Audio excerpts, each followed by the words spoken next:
बिस्मिल्लाहिर्रहमानिर्रहीम। अस्सलाम वालेकुम। Welcome to Kahanigar. आइए सुनते हैं आज की कहानी। इससे पहले मेरे यूट्यूब चैनल को सब्सक्राइब करके बेल नोटिफिकेशन बटन को ऑन कर दें ताकि नई आने वाली वीडियोज़ की अपडेट आप तक पहुंचती रहे। तो चलते हैं आज की कहानी की तरफ। अजमेर में इस वक्त एक मंदिर था जो अजमेर का सबसे बड़ा मंदिर था और सिर्फ राजा और रानियों के लिए इबादत के लिए मखसूस था। मंदिर के साथ ही एक तालाब था जिसका नाम सागर था। हिंदू इस तालाब को पानी को इंतहाई मतबरक ख्याल करते थे। इनका अकीदा था कि जो इस तालाब में गुस्ल कर ले इसके सब गुनाह जड़ जाते हैं। कहते हैं इस मंदिर में रात को इतने चिराग जलते थे कि रात 3.5 मन तेल इन चिरागों में इस्तेमाल होता था। इर्द गिर्द के कई देहात मंदिर के नाम थे, यानी इन देहात की आमदन मंदिर पर खर्च होती थी। मंदिर में हज़ारों मुलाजमीन थे जिनका काम आने वालों की रहनुमाई करना था कि कौन सा खुदा बेटा अता करने वाला है, कौन सा देवता सेहत तंदुरुस्ती का मालिक है और किस मूर्ति की पूजा से दौलत मेहरबान होती है। ख्वाजा गरीब नवाज रहमतुल्लाह अलैह इस मंदिर में तशरीफ़ ले गए और अना सागर से कुछ फासले पर चटाई बिछाकर अपने मुरीदों के हमरा बैठ गए। असर का वक़्त तकरीबन हुआ ही जाता था, लिहाजा आप रहमतुल्लाह अलैह ने हज़रत कुतुबुद्दीन रहमतुल्लाह अलैह से अजान देने का कहा। कुफ्र व शिरक के गढ़ अजमेर में अल्लाह की वहदानियत और हज़रत मोहम्मद सल्लल्लाहु अलैहि वसल्लम की रसालत का ये पहला ऐलान था। वो लोग इस्लाम से मुकम्मल तौर पर ला इल्म थे, चनाचे अजान की आवाज़ सुनकर वो हैरान हुए और अपने घरों से निकल आए। सब मुसाफरों ने अना सागर के पानी से वज़ू किया और नमाज़ पढ़ना शुरू किया।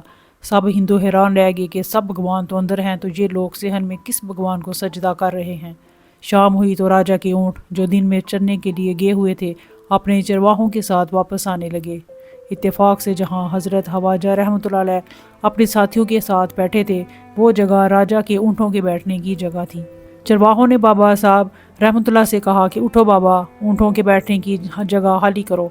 आप रहमतुल्लाह ने फरमाया, इतना मैदान पड़ा है, ऊँट तो कहीं भी बैठ जाएंगे, क्यों मुसाफरों को तंग करते हो। वो ना माने और मुसलसल इसरार करते रहे कि ऊँट इसी जगह बैठेंगे। आखिर उन्होंने बहुत बदतमीज़ी से कहा, ये राजा के ऊँटों की बैठने की जगह है और इधर राजा के ऊँट ही बैठेंगे, तुम लोग कहीं और डेरा लगाओ। आखिर आप रहमतुल्लाह ने उठते हुए हज़रत कुतुब से फरमाया, उठो कुतुबुद्दीन, ये कह रहे हैं कि ये ऊँटों की बैठने की जगह है तो चलो ऊँट ही बैठे रहें।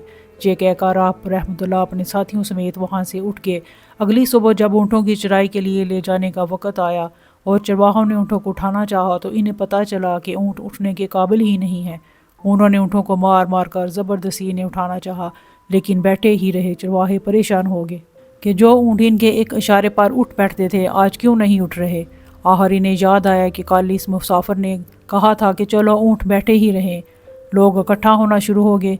कोई कह रहा था फ़कीर कोई कामिल जादूगर है और किसी का ख्याल ज़ाहिर किया कि वो कोई भगवान का अवतार है। बात राजा पृथ्वी तक पहुंच गई। एक मुसाफिर फ़कीर ने राजे के ऊँटों पर जादू कर दिया है। राजा ने हज़रत मोइनुद्दीन रहमतुल्लाह को पैगाम भेजा, तुम कैसे फ़कीर हो जो बेज़बानों को बांध रखा है, ये बेचारे भूख प्यास से मर जाएंगे, इसलिए मेहरबानी करके अपना जादू वापस ले लो। आप रहमतुल्लाह ने फरमाया, हम मुसलमान हैं और मुसलमान बददुआ नहीं करते, जाओ इन जिसके हुक्म से बैठे थे इसी से उठ जाएंगे। और अब जो जाकर उठाया तो ऊँट पहली बार ही उठ बैठे। हिंदुओं की दिलचस्पी इन मुसाफरों में बढ़ने लगी। पाँचों वक़्त अजान होती और नमाज अदा की जाती। आखिर राजा तक ये बात पहुँच गई कि कुछ फ़कीर आए हैं जो मुसलमान हैं, पाँचों वक़्त अजान देते हैं और हमारे पवित्र तालाब को हाथ मुँह धोकर बरश्त करते हैं और हमारे धर्म के खिलाफ बातें भी करते हैं। कहते हैं कि ये मूर्तियाँ पूजने के काबिल नहीं, ये तो महज पत्थर हैं, इसलिए इन्हें यहाँ से उठाया जाए। राजा ने फ़कीरों को पैगाम भिजवाया कि तुम लोग मांस गोश्त खाने वाले हो, हमारे धर्म के खिलाफ बोलते हो और तो और हमारे पाक तालाब को अपने हाथ डालकर नापाक करते हो, जो हम बर्दाश्त नहीं कर सकते, इसलिए तुम जाओ यहाँ से चले जाओ। आप रहमतुल्लाह ने फरमाया कि और भी तो इतनी दुनिया आती है, हमारे पानी लेने से कौन सा कोई कमी आ जाएगी। लेकिन वो कहने लगे कि वो सब हमारे अपने धर्म के लोग हैं और तुम दूसरे धर्म के हो, आइंदा तुम लोगों ने तालाब को नापाक किया तो हम सख्ती से पेश आएंगे।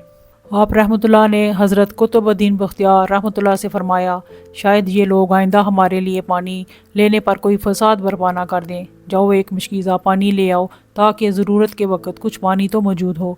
लिहाजा हज़रत कुतुब अलैहिस्सलाम ने इनसे फरमाया, चलो हम एक मशकीज़ा भर लेते हैं। وہ عشرت پر مان گئے کہ تمہارا جسم پانی سے نہ چھوئے۔ حضرت قطب رحمۃ اللہ علیہ تالاب کی سیڑھیوں پر جا بیٹھے اور مشکیزہ پانی میں ڈبو دیا۔ جب وہ بھر گیا تو حضرت قطب رحمۃ اللہ نے وہ مشکیزہ اوپر کھینچا، لیکن جو ہی مشکیزہ پانی سے باہر آیا، انا ساگر کا پانی خشک ہو گیا، گویا سارا انا ساگر مشکیزے میں بند ہو گیا ہو۔ انا ساگر کا خشک ہونا تھا کہ پورے اجمیر میں کوہرام مچ گیا۔ وہ رو رہے تھے کہ ہم جو گناہوں کی گٹھلیاں لاتے ہیں اور انا ساگر میں غسل کر کے ان سے چھٹکارا پا لیتے ہیں، اب ہم گناہوں کا بوجھ لیے کدھر جائیں گے۔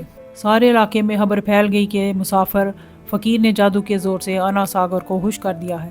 راجہ اس نئی صورتحال سے بہت پریشان ہوا۔ اس نے اپنے وزیروں کو بلایا، سب نے یہی کہا کہ فقیر یا تو جادوگر ہے یا پھر واقعی کوئی کامل فقیر ہے۔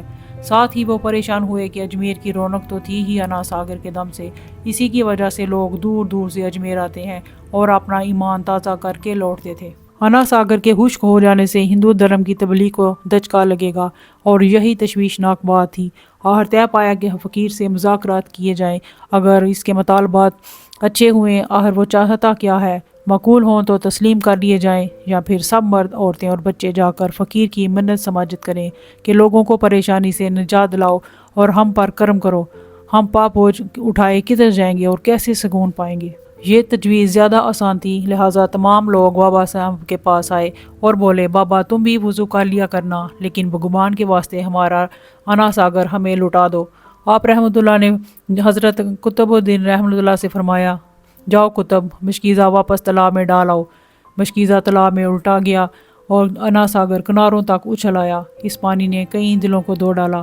ہندو قوم کی اپنی تاریخی کتابوں میں بھی ہندو محرک اس بات کو تسلیم کرتے ہیں۔ اس واقعے کے بعد 32,000 اس شام مسلمان ہو گئے۔ ان ہندوؤں کے مسلمان ہو جانے سے ہندو پنڈتوں اور عام ہندوؤں میں بھی غم و غصہ کا طوفان اٹھ کھڑا ہوا۔ وہ سوچ میں پڑ گئے کہ اگر کچھ دن مزید فقیر ادھر رہ گیا تو دیوی دیوتاؤں کا تو نام لینے والا بھی کوئی نہیں ہوگا۔ لہٰذا لوگوں نے راجہ کو مجبور کیا کہ جلد از جلد کچھ نہ کچھ ضرور کیا جائے۔ راجہ نے مندر کے بڑے پنڈت رام دیو کو بلایا اور اسے بابا صاحب رحمۃ اللہ سے مناظرہ رکھ کر جلد از جلد انہیں شکست دینے اور اجمیر سے باہر نکال دینے کا حکم دیا۔ رام دیو اپنے وقت کا مانا ہوا پنڈت تھا، جس کی علمی قابلیت کی دور دور تک دھوم مچی ہوئی تھی۔ اس نے راجہ کو یقین دلایا کہ جلد ہی کوئی اچھی خبر سنے گا۔ رام دیو بابا صاحب رحمۃ اللہ کے پاس آیا اور الٹے سیدھے سوالات کرنے شروع کر دیے۔ بابا صاحب رحمۃ اللہ نے خاموشی اختیار کیے رکھی۔ جب رام دیو نے حد سے بڑھ کر شور مچانا شروع کیا تو بابا صاحب رحمۃ اللہ نے اس کی طرف آنکھ اٹھائی اور مسکرا کر فرمایا، رام دیو تم شور مچا رہا ہے اور میں تیرے ماتھے پر ایمان کا نور چمکتا دیکھ رہا ہوں۔ اس نگاہ اور لہجے میں جانے کیا جادو تھا کہ رام دیو قدموں پہ گرا اور روتے ہوئے بولا، بابا جس دھرم کے تم ہو اسی دھرم میں مجھے بھی شامل کر لو۔ سب لوگ جو مناظرہ دیکھنے آئے تھے اس کایا پلٹ پر ششدر رہ گئے تھے، اور رام دیو جو بابا کو شکست دینے آیا تھا خود مفتوح ہو چکا تھا۔